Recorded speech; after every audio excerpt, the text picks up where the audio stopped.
যদি পাপের গন্ধ থাকতো বাতাস জুড়ে, মানুষ কি মানুষকে পাশে বসতে দিত?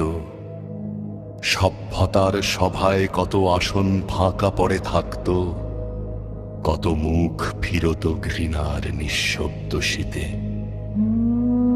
যদি কপালে লেখা থাকতো অন্তরের কালিমা, চোখ কি আর চোখের দিকে তাকাতে পারত?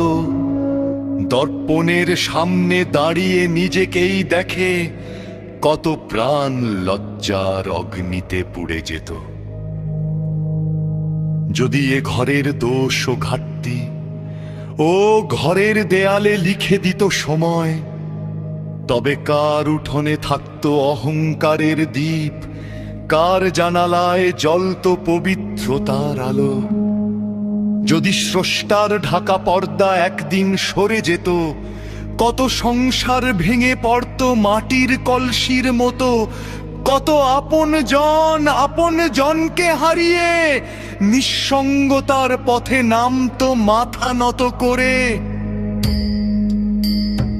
যদি গোপন সত্যের বজ্রধ্বনি নেমে আসতো, কত বন্ধুত্ব ছাই হয়ে যেত, কত শপথ নদীর বালুচরে জোয়ারের জলে মুছে যেত নীরবে। যদি অন্তরের অন্ধকার প্রকাশ পেত, কত মুখোশ ঝরে পড়তো বসন্তের শুকনো পাতার মতো, কত গর্ব ভেঙে যেত কাঁচের প্রাসাদ হয়ে, কত নাম হারাত সম্মানের মুকুট। তবু আমরা বেঁচে আছি ত্রুটি, লজ্জা, ক্ষত আর ভুলের সন্তান হয়ে, করুণার আচ্ছাদনে ঢাকা বলেই মানুষ এখনো মানুষের পাশে বসে।